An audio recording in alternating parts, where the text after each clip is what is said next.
Ryan, may mga kanseladong biyahe ba dyan sa Manila North Port? Ella, sa ngayon ay walang naitatalang kanselasyon ng biyahe sa mga lugar sa Mindanao at iba pang lugar na apektado ng low pressure area. Ayon sa Philippine Ports Authority, ilang araw na nilang minomonitor ang panahon at sitwasyon sa mga pantalan pero ngayon tuloy-tuloy pa naman ang biyahe ng mga barko. Gayunman, pinapayuhan ang mga pasahero na uuwi ng Mindanao na ugaliing mag-monitor sa mga social media ng mga shipping lines, pantalan at weather bureau para sa anumang anunsyo.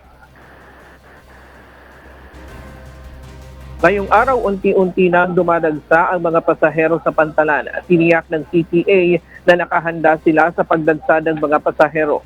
Dito sa Manila North Port Passenger Terminal, fully booked na ang mga barko hanggang December 23. Pero may kaunting bakante pa naman daw para sa mga chance passenger. Paalala lamang ng To Go Shipping Line na mas maganda pa rin na gawin ang transaksyon online para matiyak na mayroon silang makuhang tiket. Inaasahan na hindi bababa sa 2,000 ang mga pasaherong dadaan dito kada araw. Ngayong araw, inaasahan na sa 2,800 ang mga pasaherong aalis sa pantalan. Ayon sa pamunuan ng Philippine Ports Authority, inaasahan nila ang peak ng mga pasahero sa December 22.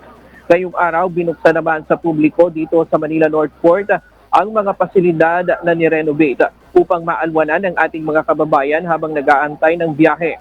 Kabilang dyan ang nursing room, prayer room, playroom para sa mga bata at mga comfort room ng babae, lalaki at all gender.